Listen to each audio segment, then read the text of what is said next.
Hi guys, welcome to this session, and it's a level 2 session. We will look at some important headlines from different pages.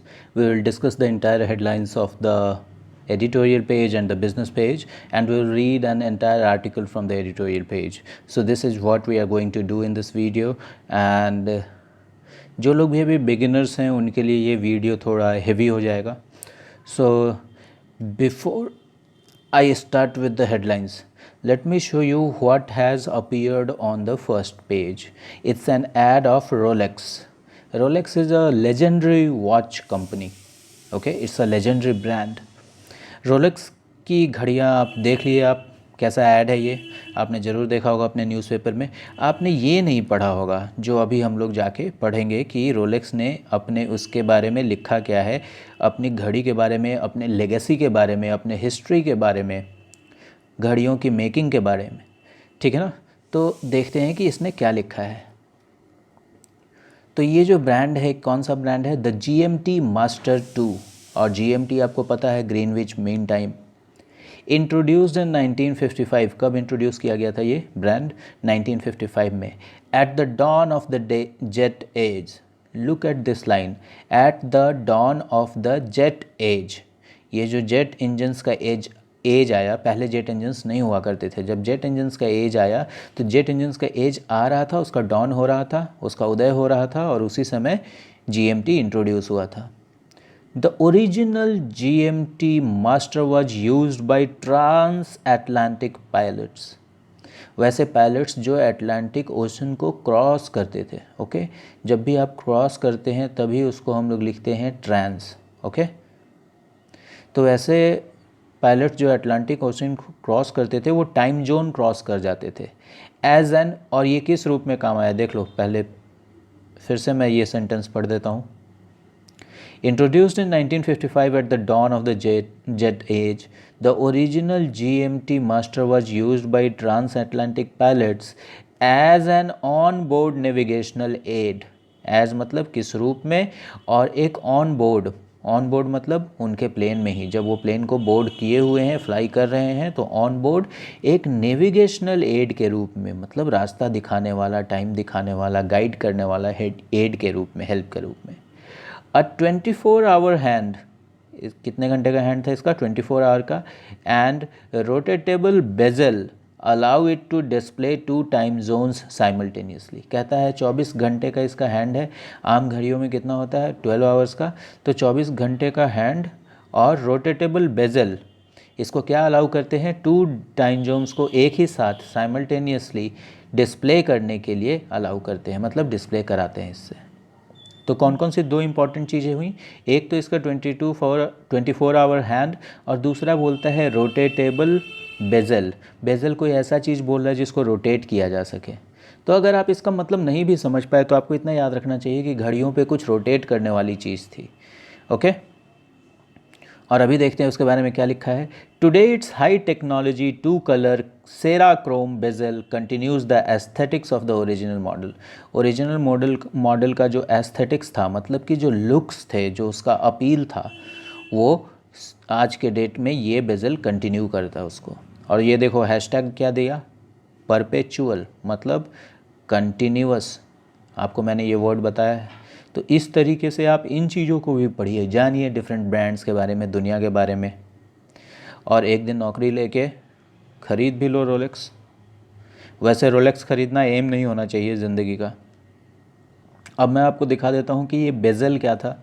ये देखो, ये जो घड़ी के ऊपर में क्रोम कलर का लगा हुआ है, जिस पे 6, 8, 10, 12 लगा हुआ है, इसको आप रोटेट कर सकते हो. तो यही है जो ट्रांस अटलांटिक पायलट्स यूज़ करते थे. नाउ लेट मी सी कि अब कौन से पेज पे आपको ले जाना है. ओके,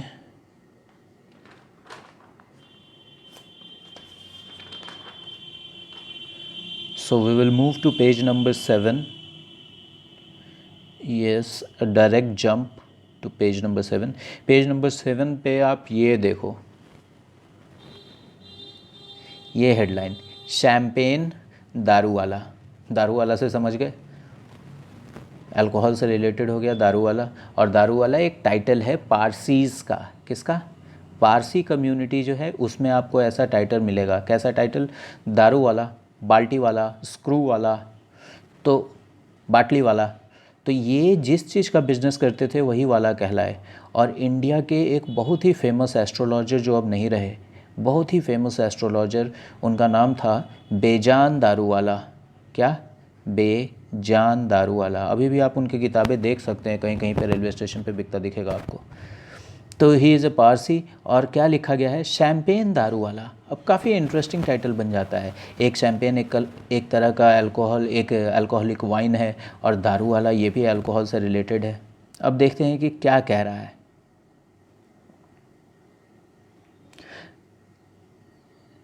देखो, ये एक इंडियन ड्राइवर की कहानी है। किस ड्राइवर की कहानी है? इंडियन ड्राइवर की, जो फार्मूला रेसेस कार रेसिंग में है ये। और ये शायद इसका फ़ोटो है इस ड्राइवर का। ओके, और अब देखो इनके बारे में लिखा क्या गया है। Indian driver Jehan Daruwalla's third place finish in the 2019 formula 3 championship. अब ये फार्मूला चैम्पियनशिप जो होता है ये 3 स्टेज में होता है। 3 ये शायद प्राइमरी होगा, बिगिनर्स के लिए होगा। ये 2 और 1 जिसमें माइकल शूमैकर और लेविस हैमिल्टन इन जैसे खिलाड़ी पार्टिसिपेट करते हैं। तो शायद इसमें प्रोग्रेस करना होता है 3 से 2, 2 से 1। तो इंडियन ड्राइवर जो जेहान दारूवाला है, इसका थर्ड प्लेस किस चीज़ में आया? फार्मूला 3 चैम्पियनशिप में। इसने इसको क्या अर्न करवाया? A race seat in this year formula 2 season. इस साल के फार्मूला 2 सीज़न में एक रेस के लिए एक सीट इसको अवेलेबल करवाया, मतलब उसकी वजह से इसको इस रेस में पार्टिसिपेट करने का मौका मिला। और ये देखो, अलग अलग जो कंपनियां हैं उनके अपने अपने टीम्स हैं शायद। तो मर्सिडीज़ का टीम हो गया, फरारी का टीम हो गया। तो इस बार Mercedes to lead the pack. किसका पैक भाई? ड्राइवर्स का पैक। देख रहे हो आप? तो ये चीज़ मुझे आपको दिखाना था। इस आदमी का नाम आपको याद रहना चाहिए, क्योंकि कैसा लिखा है? शैम्पेन दारू वाला। Look at how interesting it has made. तो हेडलाइन जो राइटर्स होते हैं न्यूज़पेपर्स में, उनका बहुत बड़ा रोल होता है, ये मैंने आपको बताया था। तो हिज नेम इज़, फिर से हम देख लेते हैं इसका नाम क्या है। जेहान दारूवाला, जेडी। और देखो इसका जो नाम है, इससे भी मैं आपको बताता हूँ कि एक काफ़ी इंटरेस्टिंग चीज़ है। ये है जेडी। और नहीं, मैं नहीं बताऊँगा अपने स्टूडेंट्स को। Alright, so that will be all. और अभी हम चलते हैं एडिटोरियल पेज में, देखते हैं कि कौन कौन से हेडलाइंस हैं और क्या क्या हमें देखना है वहाँ पे। ओके, सो हमने इसको देख लिया था। ओके, अभी देखो, हिंदू और हिंदुत्व के ऊपर काफ़ी आर्टिकल आ रहे हैं जब से ये राम मंदिर का स्टोन लेइंग सेरेमनी हुआ है, भूमि पूजन का सेरेमनी हुआ है। अभी क्या कहता है? The opposition enables Hindutva. मतलब अपोजिशन जो है वो हिंदुत्व को एनेबल कर रहा है, मतलब उसको बूस्ट कर रहा है, ठीक है ना, उसको हेल्प कर रहा है ग्रो करने में। ठीक है, अब देखते हैं ज़रा कि क्या कहता है यहाँ पे। It lacks ideological conviction on secularism and the political imagination to defend it. देखो, सबसे पहले तो ये देखो, आइडियोलॉजिकल, विचारधारा से रिलेटेड, ठीक है ना। तो विचारधारा का क्या लैक करता है? कन्विक्शन। और कन्विक्शन का मतलब होता है आपके मन का विश्वास, आपके दृढ़ता, ठीक है ना। कन्विक्शन का मतलब ये होता है। तो ये जो गवर्नमेंट जॉब है, इसमें क्या प्राइमरी रिक्वायरमेंट क्या है? आपके अंदर कन्विक्शन होना चाहिए, वो करने की, मतलब कि उसको दृढ़ होने चाहिए आप उसको करने में। तो यहाँ पे राइटर क्या कह रहा है कि जो अपोजिशन है वो आइडियोलॉजिकल कन्विक्शन लैक करता है, मतलब अपने विचारधारा को लेकर जितना उसको तटस्थ होना चाहिए, जितना अडिग होना चाहिए, जितना फॉर्म होना चाहिए, उतना नहीं है। और विचारधारा किस चीज़ पर? सेक्युलरिज्म पर। It lacks ideological conviction on secularism. Secularism पे जो इसका आइडियोलॉजिकल विचारधारा है उसका कन्विक्शन ही नहीं है। And the political imagination to defend it. अब देखो, बोलता है पॉलिटिकल रूप से इमेजिन ही नहीं कुछ कर पा रहे हैं। जैसे आप देखोगे कि बीजेपी और मोदी हर साल हर बार कुछ नया बोलते हैं, कुछ नया करते हैं, कुछ अजीब सा इमेजिनेटिव होता है इनका, और यहाँ पे ये कुछ इमेजिन ही नहीं कर पा रहे हैं, कुछ सोच ही नहीं पा रहे। ये कहने का मतलब है पॉलिटिकल, और इसको डिफेंड करने का। किसको डिफेंड करने का भाई? तो सेक्युलरिज्म को। Okay, I hope you have got it. Now let us look at a very important article here. Develop a vaccine plan. Now that there are chances that a vaccine will come out very soon. तो अभी क्या बोल रहा है कि उस vaccine के लिए कैसे वो प्रोडक्शन होगा, कैसे डिस्ट्रीब्यूशन होगा, सारी चीज़ों के लिए उसके लिए एक वैक्सीन प्लान डेवलप कीजिए. तो काफ़ी इंटरेस्टिंग आर्टिकल होने वाला है और हो सकता है हम लोग इसी को पढ़ें. फ्रॉम सप्लाईज टू डिस्ट्रीब्यूशन, क्या लिखा है, सप्लाई से लेकर डिस्ट्रीब्यूशन तक there will be real challenges. कैसे चैलेंजेज होंगे, रियल चैलेंजेज होंगे. अब ज़रा आप देखो कि इस फोटो के नीचे में क्या लिखा है. Strengthening any political project. कोई भी पॉलिटिकल प्रोजेक्ट है आपका, आप प्रोजेक्ट समझ रहे हैं ना, टास्क. कोई भी पॉलिटिकल प्रोजेक्ट है जो आप करना चाहते हैं पॉलिटिक्स में, उसको स्ट्रेंथन करने के लिए क्या रिक्वायर करता है, आइडेंटिफाइंग इट्स वीकनेसेस. उसकी कमजोरियों को आइडेंटिफाई करना मांगता है ये, ठीक है ना. उसको वीकनेस को आइडेंटिफाई करना पड़ता है पॉलिटिकल प्रोजेक्ट को स्ट्रेंथन करने के लिए, रादर देन, बजाय इसके कि आप ऐसा प्रिटेंड करें, आप ऐसा एक्टिंग करें कि सारा चीज़ वेल है, सब कुछ ठीक है. यही चीज़ बिल्कुल आपके तैयारियों में भी जाता है. You need to understand your weaknesses. अगर कोई सब्जेक्ट या कोई भी कॉन्सेप्ट आपका वीकनेस है तो आप मानिए कि हाँ ये मेरा वीकनेस है, एंड मेंड इट. अभी देखो ये जो आर्टिकल है इसमें पहले आप देख लो कि हु इज़ द राइटर. इनका नाम है हर्षवर्धन श्रृंगला. अब ये हर्षवर्धन श्रृंगला साहब कौन है, ज़रा हम देखते हैं कि नीचे क्या है इनके बारे में लिखा हुआ. तो क्या लिखता है, Harshvardhan Shringla is foreign secretary government of India. Government of India में ये क्या है, फॉरेन सेक्रेटरी, फॉरेन डिपार्टमेंट में सेक्रेटरी हैं. सबसे बड़ा पोस्ट है ये, सिर्फ नाम लिखा है इसमें secretary. India is constructive dependable actor globally. India कैसा एक एक्टर है, कैसा खिलाड़ी है, कैसा इसका कैसा पहचान है, एक कंस्ट्रक्टिव और डिपेंडेबल, ऐसा आदमी जो कंस्ट्रक्ट कर रहा है, ऐसा नेशन जो कंस्ट्रक्टिव है और जिस पर डिपेंड किया जा सकता है, ऐसा एक्टर है ये ग्लोबली, पूरी दुनिया में. थ्रू द पैंडेमिक, मतलब इस पैंडेमिक से, ठीक है ना. It has not only met its domestic requirement. इसने अपना सिर्फ डोमेस्टिक रिक्वायरमेंट नहीं पूरा किया है, but taken a range of steps for global good. वैश्विक अच्छाई के लिए, ग्लोबल गुड के लिए एक रेंज ऑफ स्टेप्स लिया है. Alright, now let us see what is this article about. This is about Kashmir and the appointment of Manoj Sinha as the LG of Kashmir. Mission Kashmir will be Manoj Sinha's biggest test. इनका सबसे बड़ा test होने वाला है ये. और इनके बारे में क्या लिखा गया है, a non controversial but effective politician. Non controversial है, कोई विवाद नहीं हुआ इनके ऊपर, और लेकिन इफेक्टिव पॉलिटिशियन है. अफेक्टिव नहीं है क्योंकि ये वर्ब है, ये कोई और रूप नहीं ले सकता है, और इफेक्ट क्या है, नाउन है, सो ये क्या बन सकता है, एडजेक्टिव भी बन सकता है. Sinha faces political, bureaucratic, security and economic challenges. Sinha कैसे चैलेंजेस फेस करेंगे, पॉलिटिकल, ब्यूरोक्रेटिक, ऑफिसर्स जो काम करते हैं और उसमें जो पेचीदगियाँ हैं, कॉम्प्लेक्सिटीज़ हैं, ये सारा चीज़ सिक्योरिटी के फ्रंट पे और इकोनॉमिक फ्रंट पे. ऑलराइट, तो इतने चैलेंजेस ये फेस करेंगे. Now let us look at this headline. Level 1 के वीडियो में आपने देखा कि राजपक्षा, महिंद्रा राजपक्षा फिर से प्राइम मिनिस्टर बन गए. The Rajapaksa cement power in Sri Lanka. Rajapaksas क्यों लिखा है, क्योंकि ये पूरी फैमिली है राजपक्षा की. अगर कोई पूरी फैमिली है शर्मा जी की तो उसको क्या लिख देंगे, शर्माज. ऑलराइट, सो यहाँ राजपक्षास लिख दिया है. The Rajapaksas cement power in Sri Lanka, मतलब अपने पावर को वो और मजबूत कर लिए, सीमेंट कर लिए. देखें कैसे वर्ड यूज़ किया गया है. और look at this line below it, the win was inevitable. ये इनएविटेबल मैंने बताया आपको, जिसको टाला नहीं जा सके, जो होने वाला ही है, निश्चित है. मैंने आपको ये भी बताया था कि किसी एक स्टूडेंट को अनअकैडमी में ये वन वर्ड सब्स्टिट्यूशन में पूछा गया था. देयर विन वाज इनएविटेबल, मतलब लोग जान रहे थे कि ये जीतेगा ही. द इम्पैक्ट इज़ वरीइंग, अब इसका क्या इम्पैक्ट होने वाला है, ये चिंताजनक है. ऑलराइट, तो अगर आप ये पढ़ेंगे तो थोड़ा आपको श्रीलंका के पॉलिटिक्स के बारे में आइडिया लगेगा, और अगर पॉलिटिक्स के बारे में आइडिया ना भी लगे तो इंग्लिश तो काफ़ी इम्प्रूव हो जाएगा. आप ये देखो ये news, agri finance facility worth ₹1 lakh crore launched by PM. हमने देखा था कि वहाँ एग्री फिनांस का फंड लॉन्च हुआ था, ठीक है ना.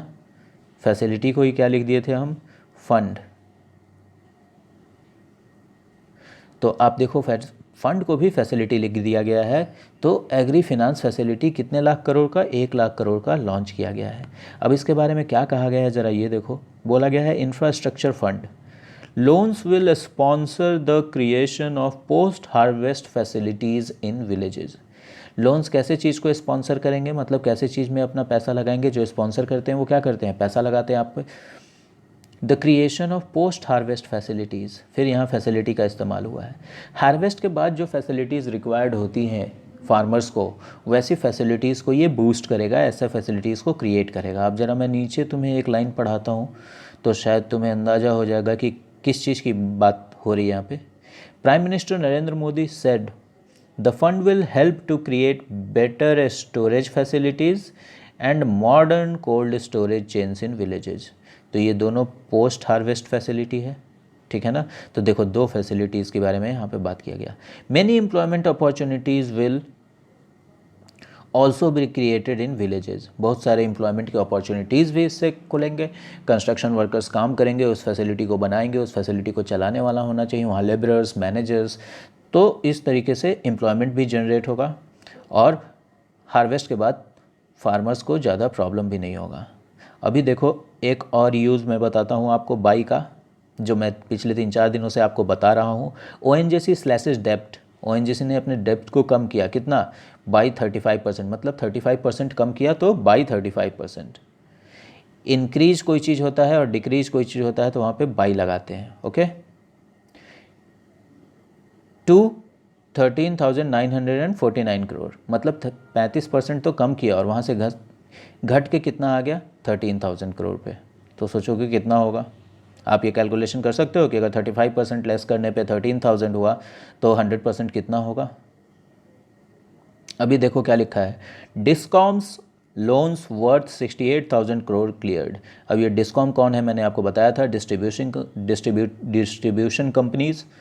जब पावर जनरेट होता है, मतलब जब बिजली जनरेट होती है, इलेक्ट्रिसिटी, तो जनरेशन कोई और कर रहा है, डिस्ट्रीब्यूशन कोई और करता है। तो जो डिस्ट्रीब्यूशन कंपनीज़ के लोन्स थे कितने, 68,000 करोड़ के, वो क्या हो गए, क्लियर हो गए। और देखो क्या लिखा है, आप इस लाइन को पढ़िए, बिल्कुल इसी तरीके की चीज़ें आएंगी आपको क्लोज टेस्ट में। The loans are a part of 90,000 crore liquidity infusion. Liquidity मैंने आपको बताया है, इसका मतलब कैश, पैसा, और इन्फ्यूज़न मतलब उसमें डाल दिया गया, ब्लड को इन्फ्यूज़ कर दिया गया, मतलब दूसरे के बॉडी में डाल दिया गया। उसी तरह इतना 90,000 करोड़ लिक्विडिटी दिया गया, किसको, into cash strapped discoms. Discoms तो लोन आप देखो इनको हो ही गया था, और उसके लिए लिखा क्या है, कैश स्ट्रैप्ड। अब देखो घोड़े के ऊपर जो सीट आप बांधते हैं जिस तरीके से पूरा बकल लगा के, उसको बोलते हैं स्ट्रैप करना, ठीक है ना। तो अगर आपको कोई स्ट्रैप कर दिया तो बांध दिया, आपका मोबिलिटी ख़त्म कर दिया। तो ये डिस्कॉम्स कैसे हो गए थे, कैश स्ट्रैप्ड हो गए थे। कैश की कमी इनको एकदम पंगु बना दिया था, क्रिपल कर दिया गया था। कल हम लोगों ने वर्ड देखा था क्रिपल, तो इसको कैश क्रिपल्ड भी लिख सकते हैं हम, कैश स्ट्रैप्ड की जगह पे। Facing demand slump due to lockdown. और ये जो डिस्कॉम्स थे ये क्या फेस कर रहे थे, डिमांड में मंदी, इलेक्ट्रिसिटी के डिमांड में मंदी। किस चीज़ की वजह से, लॉकडाउन की वजह से।